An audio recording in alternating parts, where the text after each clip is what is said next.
Jen's having technical You're issues. unbelievable, Christopher. I think this is actually kind of interesting. But you know what? I'm just gonna hit go, Do because it. we're 4 minutes after we're supposed to start. But well, so what's going on? What's with your connection over there? You guys didn't pay the bill?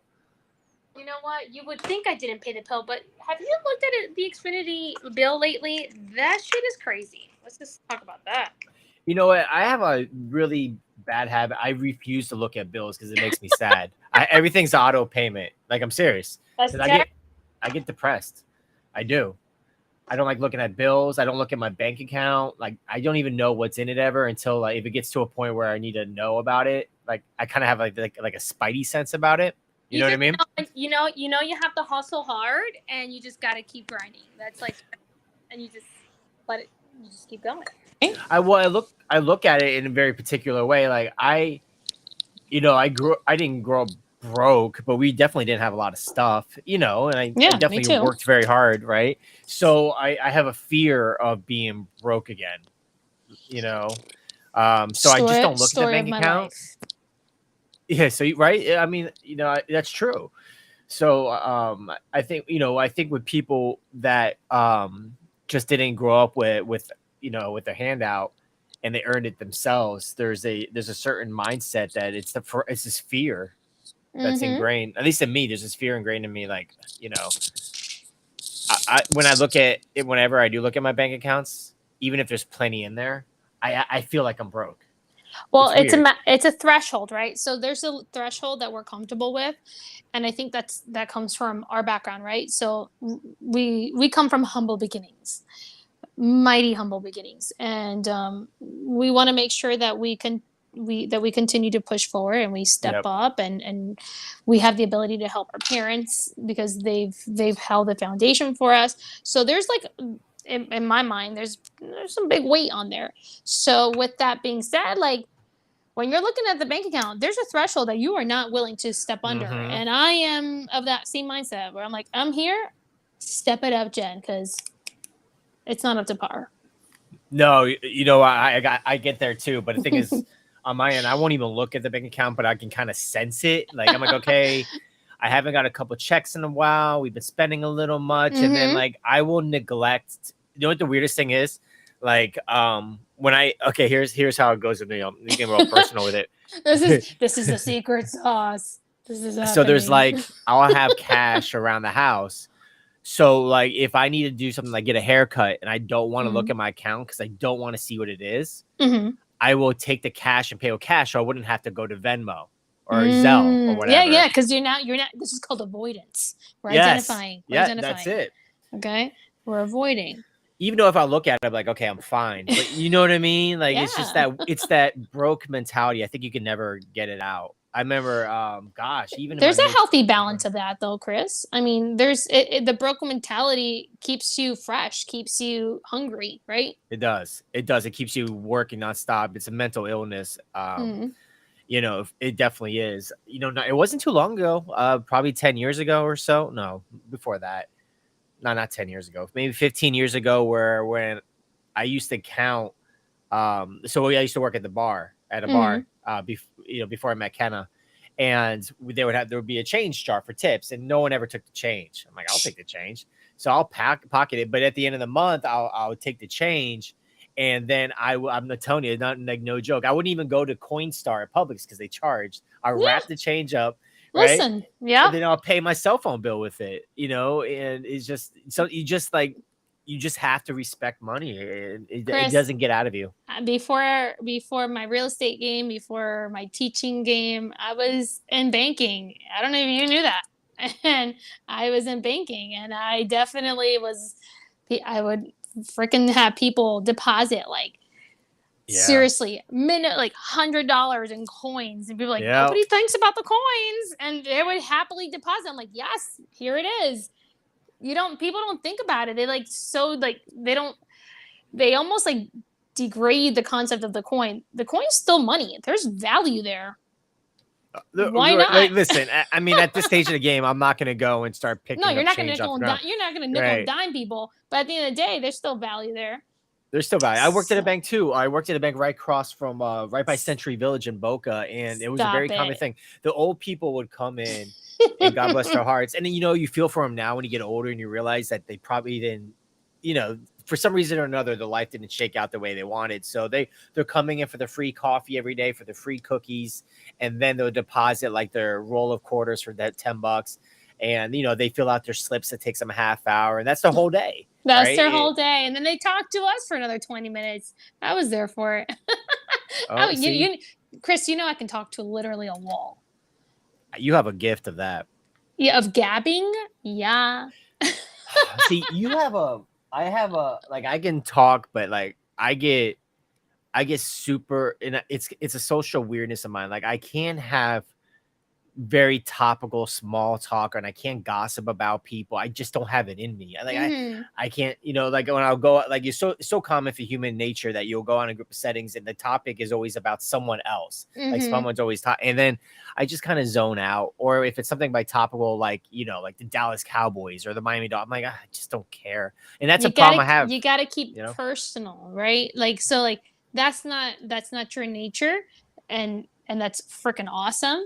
So same here. So like I'm all about keeping it personal, keeping it tight. Like what's going on with the family. Like you don't even know this, but 45 minutes ago, within the last 45 minutes, I had a very dear friend of ours call us and say, Jen, are you available? I'm like, for you? Absolutely. They came by 45 minutes, we talked, and boom, here I am. I was like scrambling to get on, but I'm here. And it was one of those things where like you just make it happen. And it was personal, it was conversational, and it was all about like life and their life. You have that thing in you that where people know that what they tell you stays with you, and then that you're not going to sit there and judge them, like talk crap about them behind their back. You know what I mean?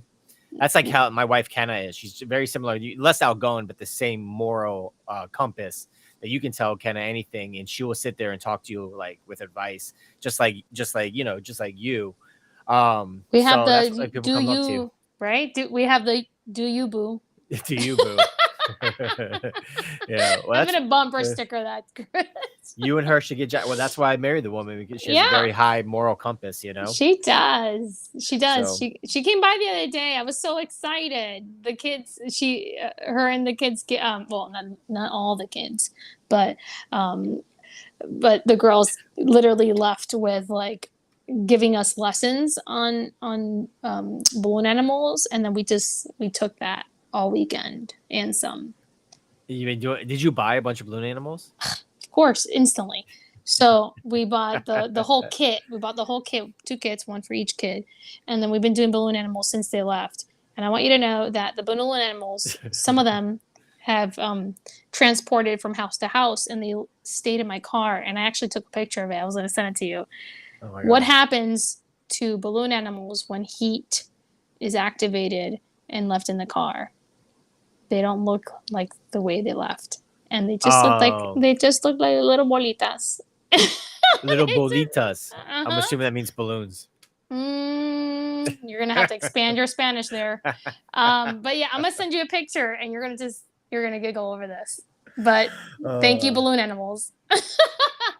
For anyone who's listening, oh, by the way, we didn't even say what this was. This is usually the Josh and Kuzi show, but Josh isn't here. And well, because people are listening, and possibly for the first time, some people might be watching streaming. We're terrible. So we have as you can see, a little podcast. We just started streaming on here last week. And if you want to listen to any of the past episodes, we have been evolving for quite some time, the Josh and Kuzi show. But Josh is thinking about maybe just being a guest appearance and rebranding it without him on it. But he's trying to figure things out. He has a lot of things going on. He's a man of many talents, Chris, as you are, and I will say as myself. Meh. So, meh. But no, Josh definitely is a man of many talents. So he's a rare breed for sure, and one of my closest, dearest friends. He's the same way. Like I can sit there if it's like 3 a.m. and I go and something happens, I'm like, dude, let's chat. Like, all right, let's chat. And I know it won't go past that, like he'll be, you know what I like about him? So we had this talk at our team meeting the other day about just don't talk about people behind their back, or don't not communicate. Communicate. Communicate.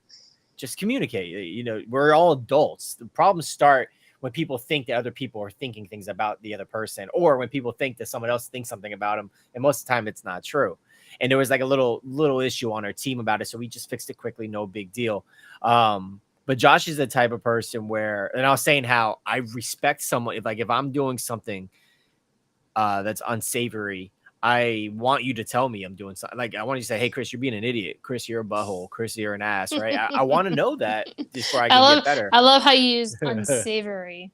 Excellent word choice. That's gonna be the most syllabled word I will use today.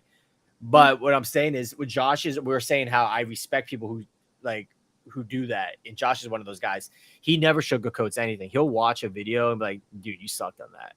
Or you're like, you know what I mean? Like, you should do this. It's like, listen, you did good, but you really didn't do good. I mean, here are your high points. He won't even tell you. Like, he did good. He'll just say it straight up. Yeah, he doesn't sugarcoat it. And I that's why I think we get along. I never got along. Like, so when you ask someone for advice, there's certain people you just know are going to give you, like, if I ask, like, I love my mom, but if I ask for advice, she's going to give me a compliment, even if it's horrible. So I don't go to her for that, right? I go to her, for other things. But people, like, whenever I want to know if I'm doing, like, if I have a presentation or a class or whatever, and I want to run something by somebody, Josh and Kenna are like my go-to, because they'll tell me to it straight, like, you kind of look like a douche right there. Like, oh, that's awesome. And those are the people that keep us level-headed, right? They're the people that just keep us, keep our minds straight and are always there. They're good people to have in our corners. Yeah. And if you notice, the people that if you have those real conversations with, there's some people that would get upset by it. It's not their, it's just weird. It's like, it's weird how you just kind of have to dance around, like how people's, like, I don't know how to say this without sounding like a turd, but there are some people who just haven't, I guess, mentally evolved to the point of accepting that criticism isn't a bad thing. It's out of love a lot of times. Yeah, right? We talked about that, like tough love. And I told you, I'm like, Chris, I'm sensitive, but I'm also sensible, right? So, like, I understand bigger picture. And there's a lot of people out there that are sensitive but can't get past that emotion, right? Yeah. So then at that point, they just allow themselves to be clouded by this emotion, and they can't see the bigger picture. So that's super important. People just got to, like, get out of their own way and just take it for what it is. And it's just, as long as it's given with, like, a good heart and, with good intentions, of course, then take it like a rock star and keep it packing. I think it's also a selfish thing too. And I don't want to sound really negative about it, but I also, with a lot of people, when they get to that point where if you try to give them critique or criticism, and they take it as an attack, or they want to fight you or whatever, a lot of I think it's just selfish, like, behavior, where they can't believe that someone would think that way about them or say those things. It's impossible for me to be wrong, or it's impossible for me to not, it's very like, oh, they're thinking so much about me. They're thinking so much about me. I'm a special snowflake. I'm perfect. Like, I think there's a little bit of a selfishness in there. And I don't mean like an intentional selfishness. Humans are selfish by our very nature. That's how we survive. That we are. Yeah, we are. Of course, we wake up and we don't go, oh, so-and-so hates me. We don't go, no, when we wake up, we go, we need to pee. We don't go, oh, I wonder what John is doing. Right? We go, no, I gotta pee. I gotta brush my teeth. I gotta eat. I gotta get my coffee. I.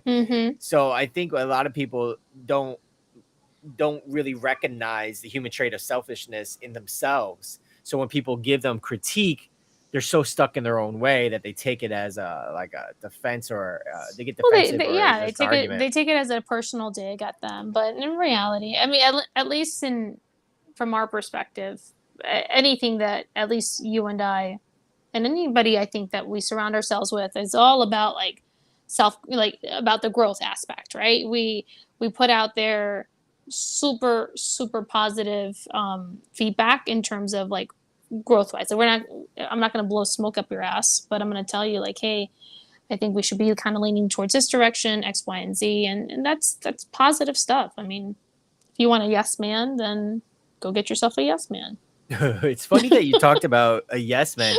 I did a video which I thought was great, and it uploaded poorly on Instagram and Facebook. Like But, my video that I was trying to do for my computer.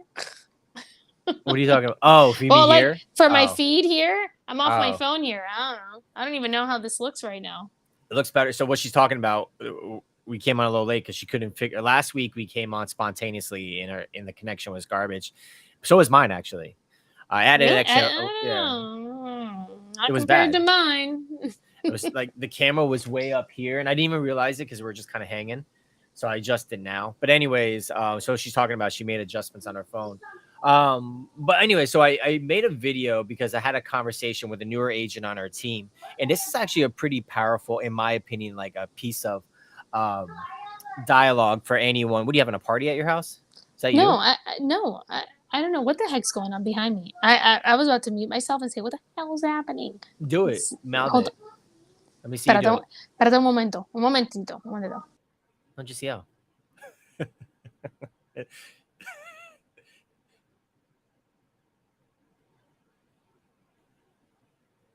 Why'd you mute it? I want to hear it. Oh, you didn't want to hear that. No, we did. This is a podcast. People have to hear it. I said, ¿qué está pasando? But that's like what's happening in Spanish. Oh, she muted again. That must be bad.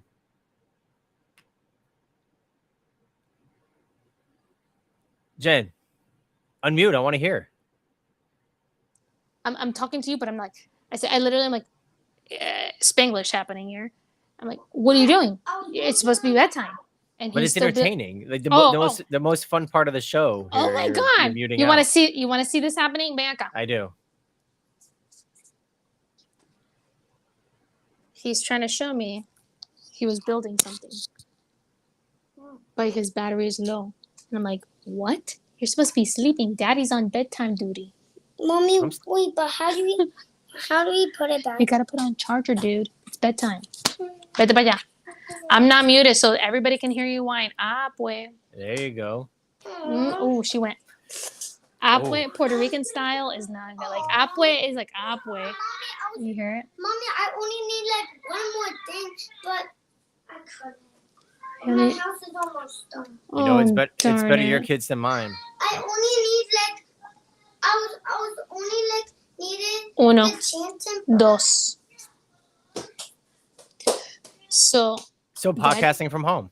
Podcasting from home, and Daddy is in charge of bedtime, and this is what happens. Because again, I had the impromptu visit, and I was like, okay, Dan, you got to be in charge of bedtime. I'm hopping on here. Yeah, that's true. So you were gone for that time, and then you came on here. Yeah. You just double whammied him. I double whammied him, so it's not his fault. But I was like, babe, it's all you. And then that is what happened. So I have two crying babies right now. Are you good? You want me just to? Oh no! I have a whining baby and a crying. Does anyone who's watching want the link to this, and they can join us until Jen catches up? I'll put it in the chat. Dan's fully capable, guys. He's a champ. I like the guy. I'm gonna keep him around. Kenna left me alone for about so she wanted to get a pedicure with and a manicure with my daughter, who's obsessed with that now. And I almost died having the baby alone for that long. I love, you know what? I love the baby. We had a great time and giggles, but when you do 2 hours of just like, Mommy. Hold on. Are you snapping at him? I am. Close the door, please. Thank you. Wait, Mommy. Yes. My daddy said I can finish when I'm done with the hotel thing. That's fine. Close the door. But Daddy said I could finish the whole entire thing. Oh. Daddy's. Well, only 9:30. I'm guilty of that. Well, I don't know if anyone saw that computer. I'm surprised that thing even still works. That was that was the one you used to take from school. The school board used to give you. That's exactly it. It is exactly it. Yep. I gave him the most ancient looking thing I could find. I'm like, yeah, here you go. Welcome to school, kid. It turns on. I said, welcome to school, Liam. Soon you're gonna go to Pop Century Resort in Disney, and that's going to be like one of those big things. You know what I mean? Have you ever been to Pop Century? I haven't actually. Oh, then you don't know what I'm talking about. No, but I mean, I've looked at the reservations. I wanted to go. I have a hard time. I really do have a hard time with the prices post COVID, like with all of Disney resorts. I'm like, God, you're really crushing me here, people. You're really crushing me. You know what? We just went, and I'll get back to that story in a minute because I think it's kind of important. But we went. I took my girls for their 10th birthday, just the girls, to Disney. Anyway, anyways, the prices for the Pop Century Resort, they call it really isn't. It's really their entry level hotels at Disney. Yeah. And they're not that bad, you know, so they're not that bad at all. I think it was like $180 a night. And if you're going to Disney, you got to stay on property. I don't know. For me, it's just like the extra perks of staying on property far outweigh the price. The convenience, at least when you have kids, the convenience of traveling and all that. I don't know. You don't stay on Disney property? I haven't been since COVID shut it all down. I mean, we were there every other weekend, literally every at the hotels. Weekend. No, we never stayed at the hotels. We were at Disney. We were annual pass holders, and we stayed at. We had a very specific place that we like to stay at was Mystic Dunes. It was like a villa, almost style, and we had kitchens, we had backyard, like we had a whole bit. So we would go with the family. All the families had annual passes, and we made a thing out of it. But once they took the fast passes out, I was like, I'm out. And then I just never kind of re-registered myself into the whole lifestyle.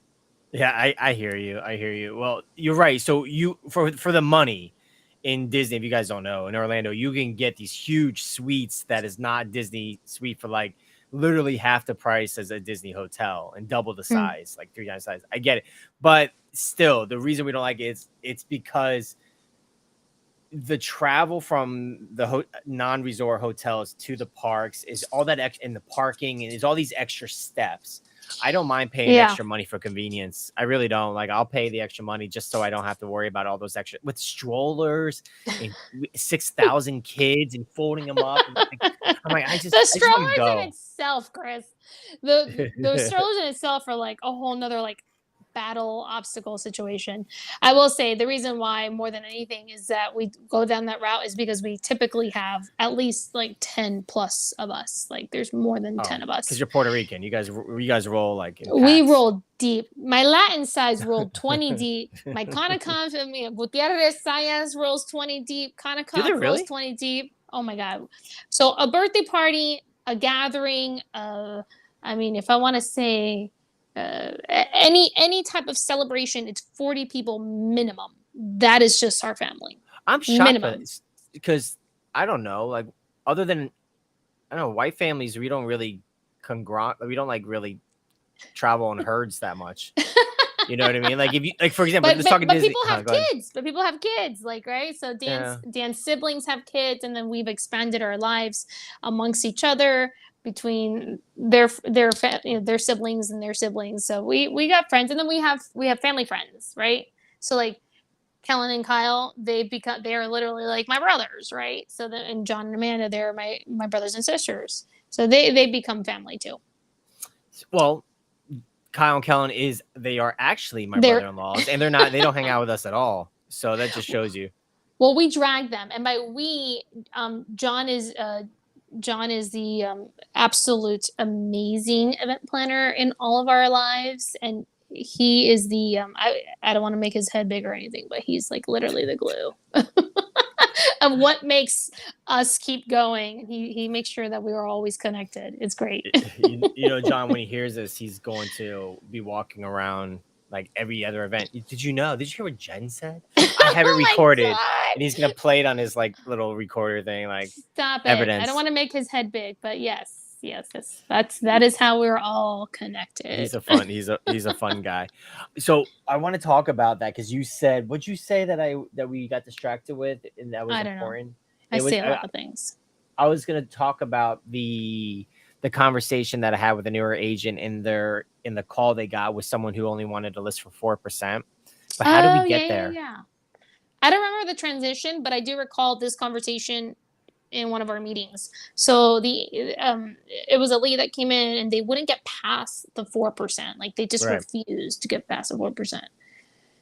But you didn't continue on that. Well, I made a video for it and it sucked and I took it down. So I'm going to remake it. It's actually a good video, but for some reason it didn't transfer well. It didn't fly. It didn't transfer well. I got to add more edits to it. So in the real estate space, and any realtors listening to this or watching this, they can relate to this. And this is at no fault of their own, of the consumer.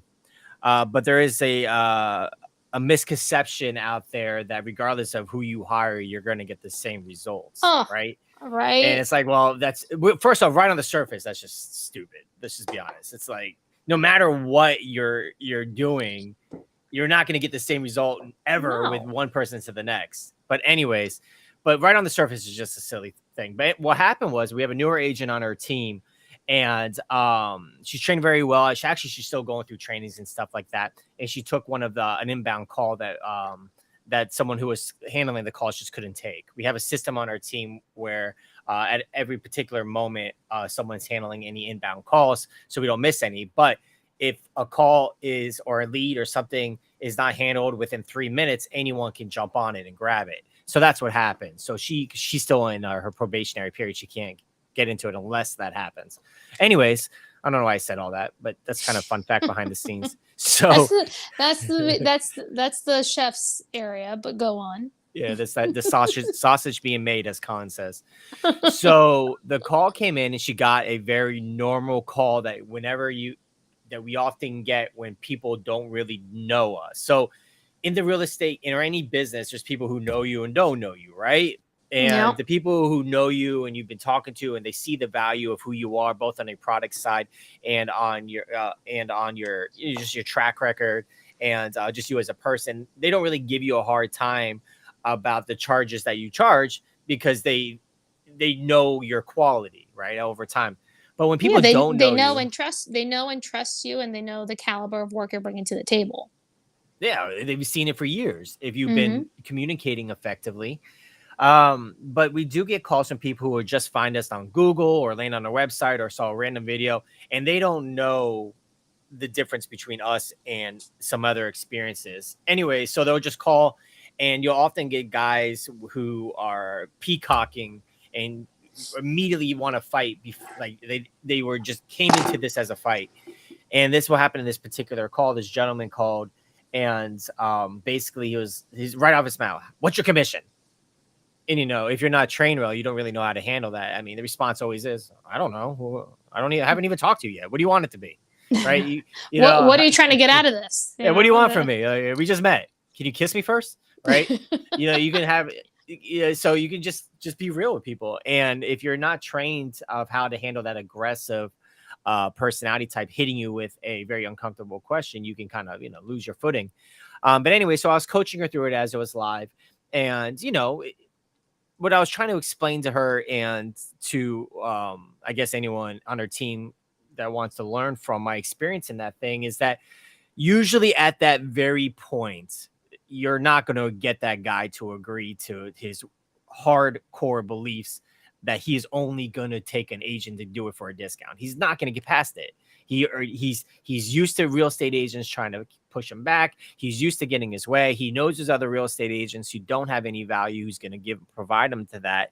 And he's just looking for another one. So in that situation, when I first started in real estate, I would always try to explain or have a conversation with a person on the phone, like, "Hey dude, that's like some dumb shit right there. Like, let's talk about it." And I realized that although that was a good idea to continue the conversation to learn, it was bad that I did that because I was wrong. I was wrong to assume that I can change someone's deeply ingrained beliefs that they were so passionate about in 2 sentences. Yeah, you're better off in that sense. Literally just offering them advice, of course, in a friendly token, because at the end of the day, they may come back to you, and because of that level of respect that you guys left off of, you guys could have potentially he could have experienced a 4% agent and said, "You know what, you were right, and you didn't push me, you didn't bully me into something," and you know what? I want you to list. I want you to list my property. You clearly showed me X, Y, and Z.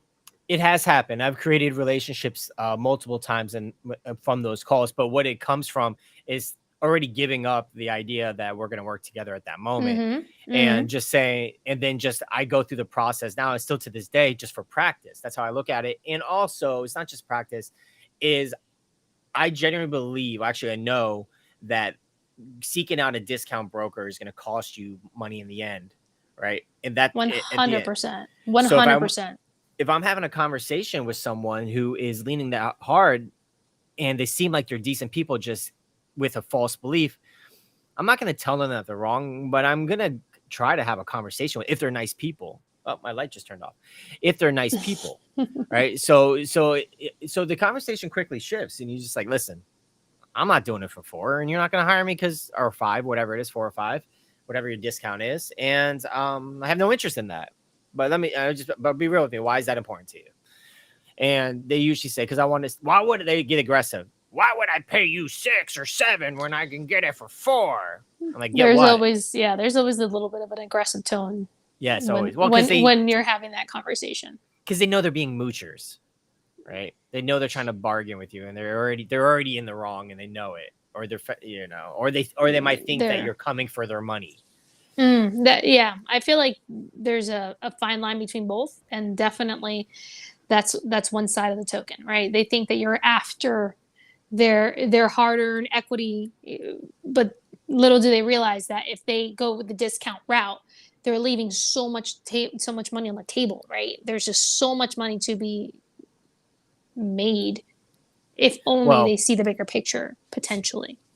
Well, you have that conversation, like, why is that so important? They're like, because this guy in particular was like, I have listed multiple properties before with agents at 4% and saved a lot of money. Well, number one, why didn't you go back to those guys? Obviously, they didn't impress you, right? And the second thing you say to them is like, well, how do you know? What do you mean? Like, how do you know you save money? You don't know that. You didn't live in parallel universes and hired me and then hired him and then saw the difference in results. You have no idea if you made out better in that situation. You're assuming. They're assuming. And they're assuming, but even still, they're using the term save. They're not using the term make. Right? So like there's a big difference between saving money and really truly seeing the difference between making money, right? Yep. So there's something to be said about that. And that's a conversation to be had with them. Yeah, well, in addition, yes, that you nailed it. People have that confusion, and I think it comes from an ingrained belief that we're all pretty much the same in terms of quality, and they're going to get the same thing out of it, which, like I was saying earlier, is just completely bonkers on the outset. It's like, how can you ever say that you're going to get the same exact thing with 2 different people?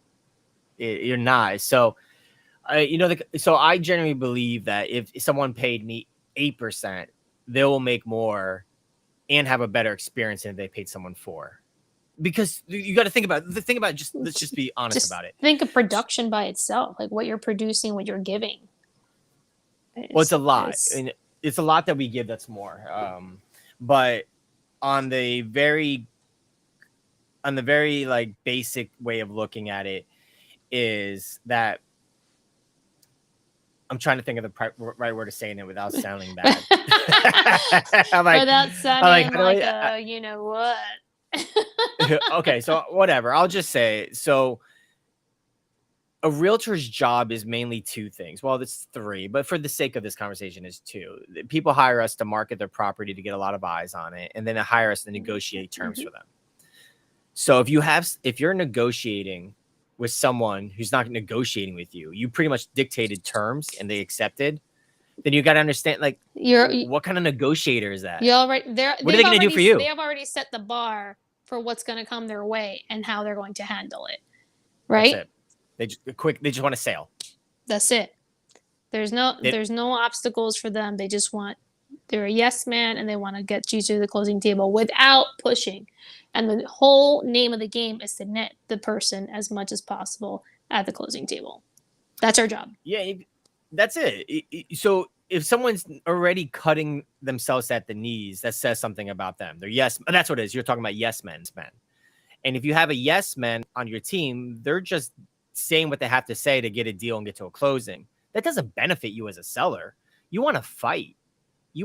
So it's a very common thing for us that when we represent a seller and say we're in negotiations, maybe I shouldn't say this out because other realtors are hearing it, but my clients will be okay with a certain number and a certain figure, and we can easily get there. But I'm not happy just settling at that. Like, I want to make sure I'm doing right by them, and I'll get them more. They hired me for that. And so when they say, hey, I will take whatever, I'll take $800,000 and a $5,000 credit, then I'm going to work to try to get them 805 and no credit back. So they make a net gain of 10. So those 4% discounters are not going to do that. So the extra 2% you pay us, and just in that negotiation alone paid for itself. Never mind the other parts of the negotiations as you go on, right? Heck yeah. There's so much to it, but it's really hard to have conversations with someone with their guards up. So I always use that as practice. Because I at that point I already at that point you're like, right? At that point you've said, all right, we're clearly not working together. I might as well flex a little bit and flex my muscles here on the practicing zone. And it might serve them well, and they might come out of it and they go, you know what? That's a perspective that I did not consider before. Although my ego will not allow me to use this guy who gave me this perspective, I now have it, and I might call someone else. Yeah. Right. Yeah, but they'll always respect you for it, and they may not use you. And this is something I learned from my stepdad. Actually, he's an architect, and he is the sweetest, kindest soul. You would never assume anything beyond that. But when he gets in front of his clients, and when he's at the round table, so to speak, with with potential clients or current clients, he drives the conversation. And at the end of the day, when people call him, he always leaves them, and that's what I try to do myself. That I learned from him. You always leave them with a bit of something that you've provided them. You've gifted them with a piece of knowledge, because whether they use you today or tomorrow or never, yeah, they never will cease to say, hey, X, Y, and Z provide me with this much. They're gonna make sure they're gonna treat you right. They're gonna give you what you need. By giving them a little slice of knowledge goes a long way. And you did the right thing. And that's forget about that. That's like the basic. I mean, for me at least, that's like fundamental, right? You do the right thing. You provide knowledge. You help somebody out. Yeah, it's funny. So we started pushing that we are the 7% real estate team, and our colleagues like freaked out. Like, no one's ever gonna call you. I'm like, oh, you're confusing price with value here, and you're assuming that people just want a cheap price. That is not the case. If you can give and convey to someone that you can provide more to them that justifies the price, then you can charge 20%, right? So in order to get people to open up their wallets and give someone else money, they have to assume that what they're getting in exchange for that money is going to hold its weight in value. So we have two options as business people, and any business people. You can just keep on reducing what you charge to zero, which is lazy, and it's lazy short term. It's going to make your life harder and everyone else's life around you harder long term. Or you can just find ways to increase the value of your product. And so there's so many discount agents that are like, I don't know, they're probably not even watching this, but that I've had conversations with before. And it's like, you try to, like, they're so ingrained to just being, okay. So their mindset is this: if they charge very little, they'll get 30 listings. And out of the 30, right? So really they're getting 10 because they're only, for the price, right? But how do you service those people? Well, first off, who are you attracting? Bottom feeders, right? People who are looking for deals. People who are always looking for a deal. They're usually not the best people you want to work with. I'm not saying it's wrong looking for a deal, but if their sole purpose in life is always trying to cut corners and find a bargain, it's really hard to like make those people happy. They'll never be happy to make them happy. And for your own personal business, it's hard to scale that way, right? Because we're real estate agents, we're real estate professionals. People don't always think of it this way, but we all run our own independent businesses. And how can you scale when you're constantly discounting your worth? Well, you need to 3x your production, which to equal the same, right? To equal the same in order for you to put 30% back into your coffers to support your business. Well, if you think about that, that means your staff, even if you even have staff, chances are you're too cheap to hire somebody, you're trying to do it yourself. But that means everyone that's around you who's working within your business has to work 3 times as hard. And there's no way to give that personalized service and to those people. Plus, you're just moving people along with a factory. You're not sitting and spending, prime example today, but I'll get to it. You're not spending the time actually analyzing the inspections, the appraisers, the comps. You're not really spending the time mapping out how you're going to call the other agent, and when they say what you're going to say back. And you know, that's what good agents do. We map out and script how we're going to handle a certain situation. I'm giving away secrets here to other agents. So we know if they say this, we say this. We say these agents aren't doing that. It's a factory. They're just like boom, boom, boom. So what they go to the client is like, well, don't worry about it. You're saving money on commission, you know? Yeah. And I think you're going to slightly segue later. I have to tell you, and I don't know if I'm giving anything away, that Chris wrote probably the best email I've ever read in a long time. Which one? No, you wrote the greatest email, and it was formatted perfectly and just really well executed. And the other agent also gave you kudos on it, because I mean, it was about a appraisal, and we were having that discussion back and forth, and that was just so well formatted. I mean, she I think she even said it was something along the lines of like pro status. She said that's what pros do. Yeah. It really was so masterful. It was a balance of course pushing back, but also allowing them to have their profession, their license. Yeah, you trust, but here is factual items to go back and back up, constant. So it was well done. Well, it's caring about your clients. And so that's the hard part about this game, is that people won't, if they don't hire you and they hire someone else, they won't never know that experience that they missed out on because they didn't hire you. They're, you know, and that's the frustrating thing about it, is like when people immediately call and say, what's your commission? I'm like, honestly, I should probably charge you 10%. Because, you know, and I don't mean that in a condescending way, but I'm like, seriously, I know what's out there, because I negotiate with them every single day. And I know what's out there. Yeah, so it truly isn't condescending. It's not. People don't realize the amount of work that goes behind closed doors.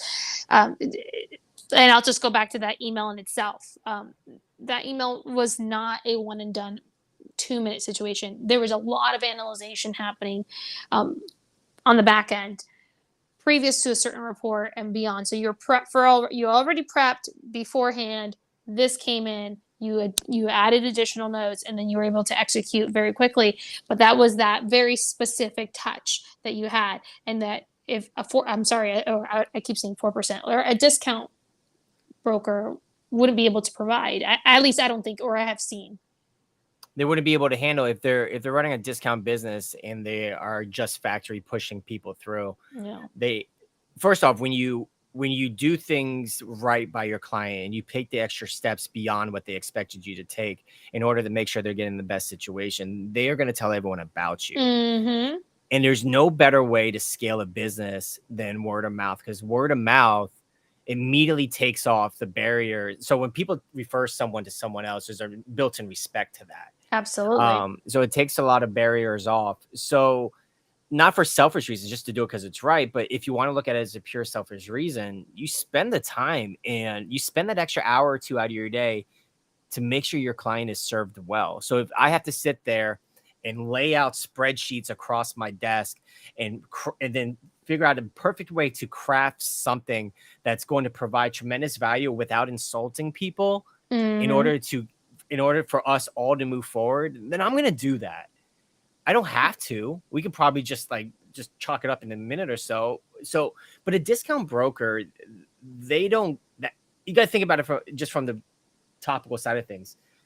The reason why they're a discount broker is because that's the only thing they can offer to get business, right? And on the flip side, if you do things really, really well, you don't have to do that. People will tell everyone about you. Yeah. And in addition to that, if you can convey your value in a tangible form like we do on top of it, you don't have to reduce your price. You're worth more than that.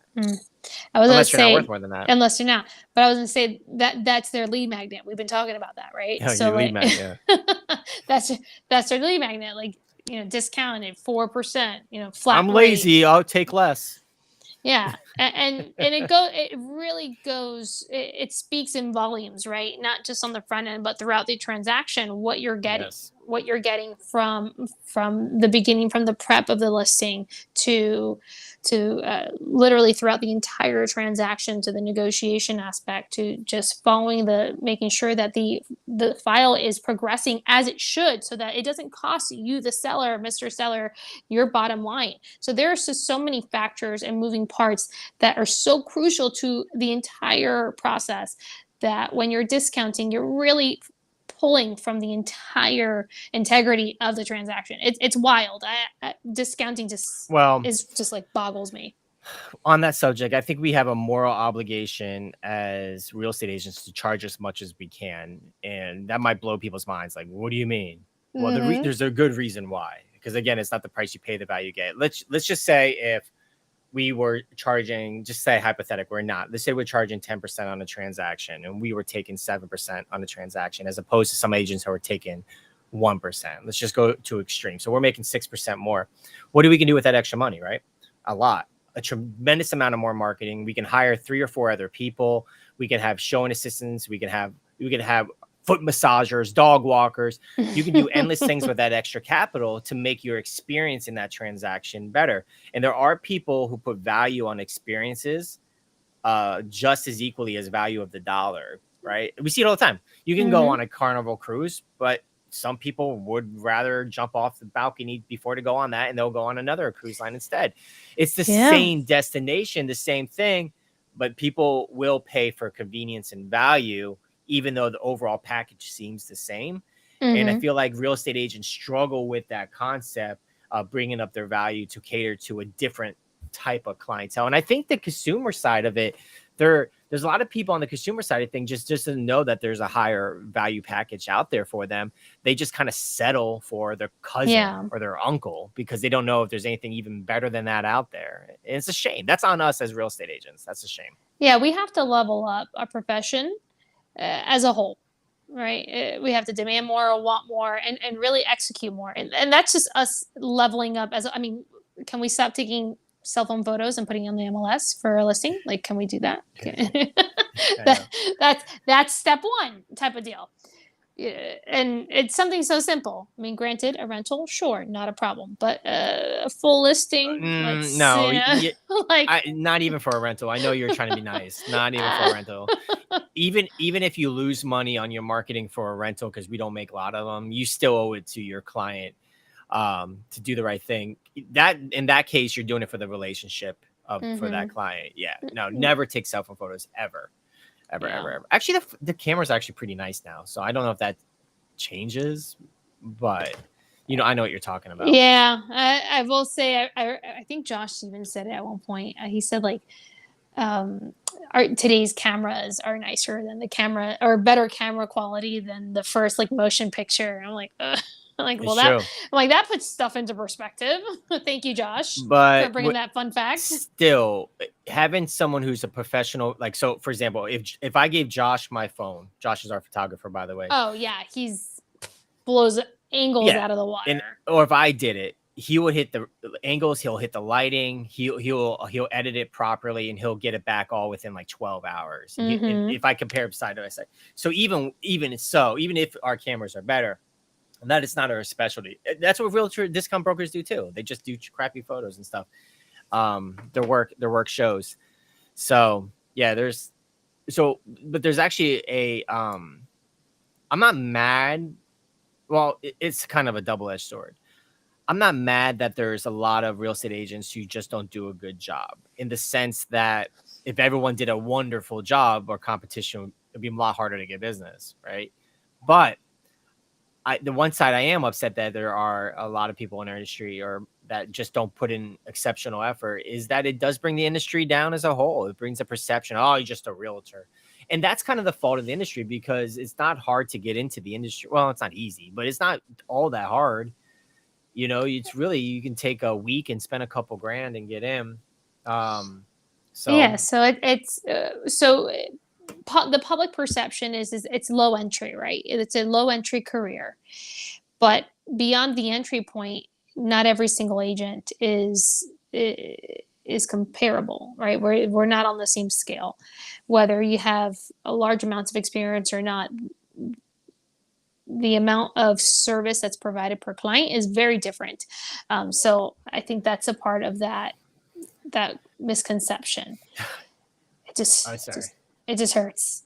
I was thinking we're doing I don't want to disparage anyone. We did a transaction recently with a very I guess experience is the word. She's been in it for a very long time.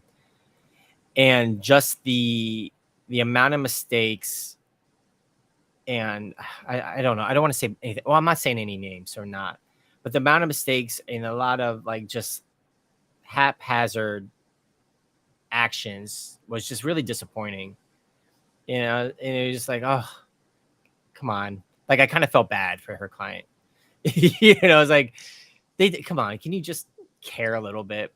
And unfortunately, no, it was another situation that totally unrelated that happened recently. There are a lot of good colleagues that I highly admire and respect, you know, like the Hat Pomerances, Evan Sofers, the Bill Souls out there, the Andy Mendel's, the Dan Carps, Tabitha Cabrera's, really solid people that the Nathansons that I absolutely adore. There's a ton of good agents, but for some reason we get sucked into the thinking about the ones that aren't. But anyway, so I felt bad. There was this The non-Tabithas. Yeah, the non-carps. they're great. So they had there was this I went to an appointment and there was an agent training another agent, and the other agent was there. The new agent was there. I'm like, oh, what's your deal? I'm trying not to disparage anyone. I'm not. I'm just trying to, I don't know, just kind of talk about what really happens. I'm not trying to be negative. And she was like, yeah, I'm brand new. And I'm like, oh, I'm training. And I'm like, oh, and she goes, oh, you know, she goes, I've heard of your name before. What do you know, what would you recommend? You've been doing this for a while. I'm like, well, if it were me, what I did is when I first got into real estate, I took every MLS and every contract class that existed, and I took them like twice each because I wanted. Oh, okay, you can still hear me.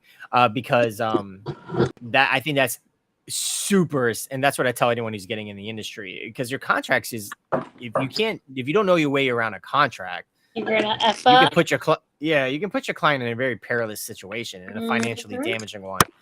And anyways, I don't have to get into the MLS part, even though that's important. But the part about this one is that she goes, oh, Chris, she was talking to her trainer. She's like, Chris, I should really learn about contracts. And her trainer lady goes, you don't do that. Don't listen to him. Don't do that.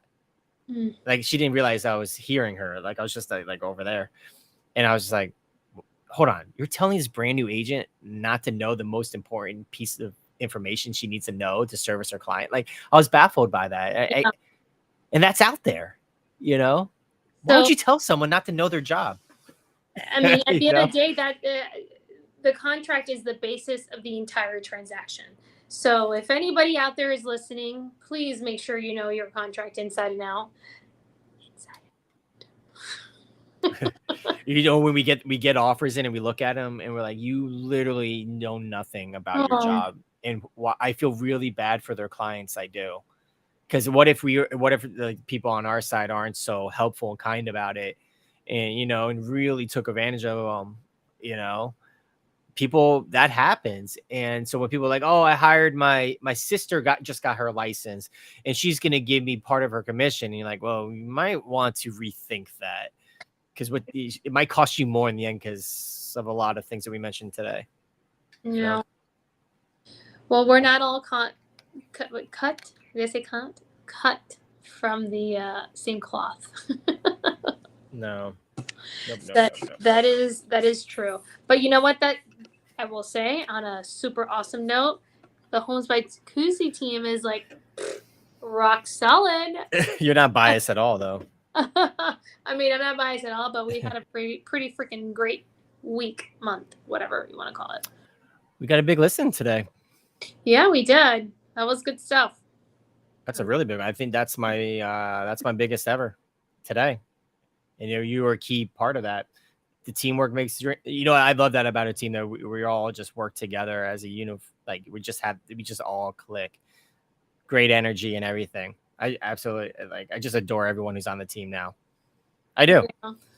Like I get excited. I had a meeting with both Cody and Walton, 2 young guys on our team, and I just awesome. They're awesome, and I'm like, bucks. they're in their early 20s, and I'm like, man, I remember being that agent in real estate and just being so lost, and I wish I had some old guy like me, like I'm the old guy now, to like help, and I was just really felt for the guys, because I was in there like not feeling like I was up to the task of keeping up and not knowing what I was going to do. Wasn't even sure if this was going to be the right career for me. And it was really like internally a little emotional. Like I really excited I can help these guys in their young career, so that was kind of cool having meetings with those 2 guys today.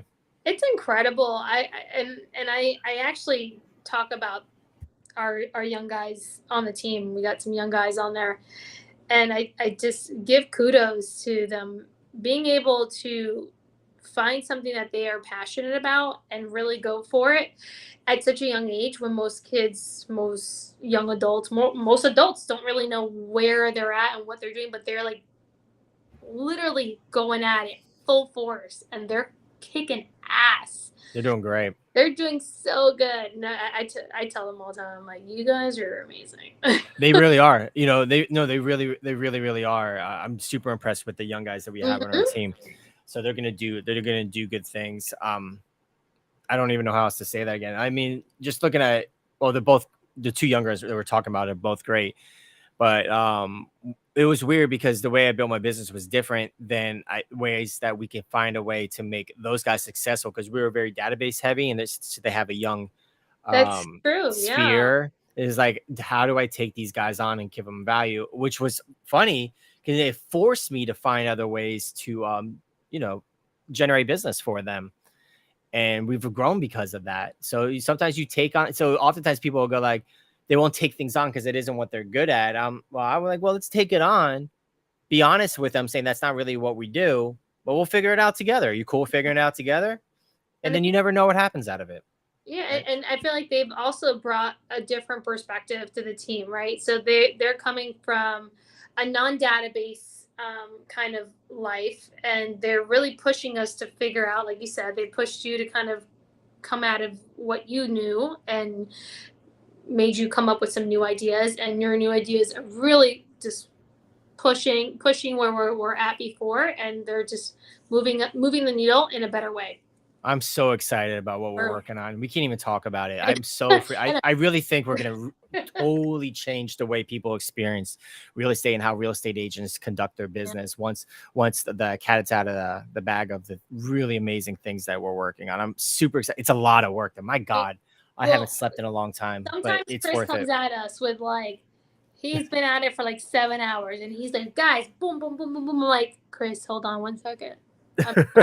I'm still capturing point A of Z because you're so into it, and I'm here for it. I am, but I process slower than you're spitting out.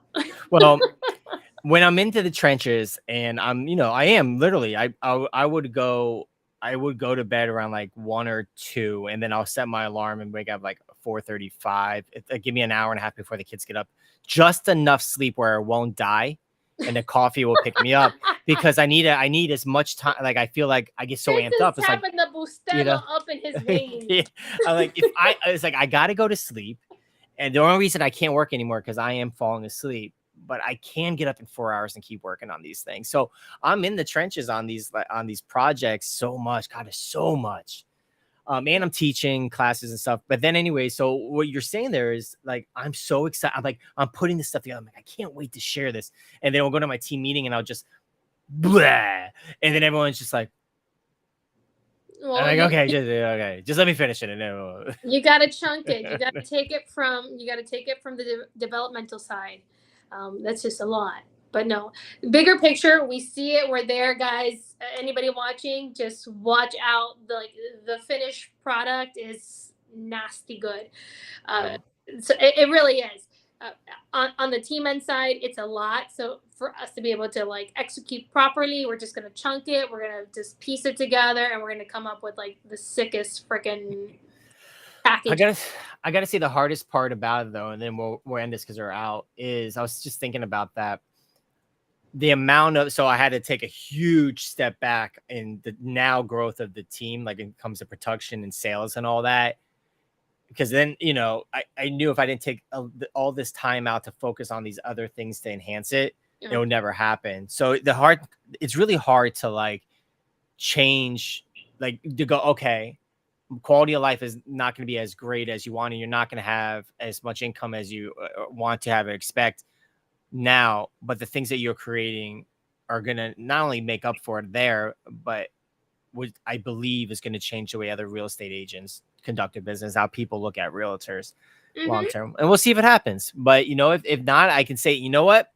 I spent 1.5 years on certain things, and I did the best I could. Because if I don't do that, I'm always going to look back and like, well, what happened if you spent that time on that? Yeah. What changes could you have? What kind of impact could you have left? I think to me, it's worth it. It's worth it regardless whether it's as impactful as you think it's projected to be or not, because you've identified holes in the industry, and if people don't hold on to that and really fill that themselves, you at least have created a niche agent that has filled that hole for that client, seller, or buyer that is seeking like the hottest shit. I'm sorry to say it like that, but I'll say like, I mean, we're not half-assing anything. We give nothing but quality, and everybody who works with us literally says that. They speak volumes of not just you, me, our teammates, our admins, I mean, through and through. So you have created I will say like a secret sauce formula, and to reproduce it, we're gonna mix it, we're gonna make it work and go from there. Yeah, and tinker with it. I appreciate you saying that because it's a lot of work. Pop quiz. What's your commission? Listen, Chris, my commission, that's off the table. Why? Oh, no, it's off. I caught you. It's off the table. Why? Are you trying to get me the MO, our little elevator? I wanted to know your objection handler on it. We've been through it a lot. What's your commission? My commission, it doesn't matter. Why? Because at the end of the day, it's to serve you, right? Come on, Jennifer. We'll work on it. I caught you off guard. I know. You're working on it. I wasn't expecting that. I know. You know, when you get those calls, you always have it prepped in your head of what to say when they're about to say it. So well, I caught you off guard. I will say though, like as far as commission is concerned, I haven't had like crazy objections on it, because what I provide on the front end. Yeah, the way we do our business, it's almost not even a conversation. I swear it. I haven't had to have this commission pushback at all because of all the value that we provide on the front end. They don't even question it on the back end. They're like, okay. Yeah. Here we go. You know, it's funny. We got to go. For the first time, I want to say in a very long time, a friend of mine saw all the cool things that we did, and then he ghosted me, and then he sold his house with someone else, and he just wrote me an email, sold. And I was just like, okay. I'm like, so what happened? And he was like, I didn't like your presentation. And I was like, so you can't call me? You know what I mean? Like, you can't say, hey dude, we've been friends for 15 years. It was just weird. So it doesn't work with everybody. Yeah. But for this particular person, it didn't. But I mean, yeah, shit, just a phone call would have been decent. Like, hey dude, I just want to let you know I didn't really feel that. Let's have a conversation. But hey, what are you gonna do? Well, not everybody's up to snuff on an actual conversation. I will say that I think that the art of conversation has been lost in this last generation. Like, wow. Text. That's nonsense. So you know how when you see old people, and we really got to go. I shouldn't say old people, older people, like, you know, everyone's on their phones. But if you look at photos, like let's say of New York City of people on the subway, they're all in their newspapers. They're just looking at their phone every day. Dang, that's the same thing. A good point. They would have done it too if they had phones. They didn't. They had newspapers, and that's what they did instead. And it's not like they can do much with their newspaper after they got done reading it. So it wasn't like to now everything is on it or notifications and all this They stuff. just kept rereading the same articles to not talk to the Yeah, person. So- yeah. So they did the same thing. They're acting all high and mighty. It's like, yeah, you also wear coats in the summer. That's not a good idea either. But Oh, whatever. it's You see all funny. those outfits? They're all in like suits in the summer, like in the Oh. old photos. Look, Yeah. Listen, I'm gonna be that lady in my coat and my boots on September 1st, sweating my face off because I'm expecting fall to hit, and reality it's It's gonna get to like 82, and you're gonna be like, yep, time to 82. time to bundle up. 82, and I'm gonna sweat my ass off. Like, oh. Speaking right. about sweating, I need to go, and I Yeah. need to go out in there and sweat myself. All right, guys. Thanks for being on our show. If you're listening, please consider giving a review and subscribing, whatever it is. That's how Apple knows how to push it. If you're watching on Facebook, well, thank you for hanging out with us. It's super cool. Yeah. Hope maybe Josh will be next week, and Jennifer Konikoff, Chris Guzmano. You want to say bye, Jen? Thanks for hanging. Hope we didn't chat your ear off too much, but stick around. There's so much more left. I'll talk less next time. See ya. Bye.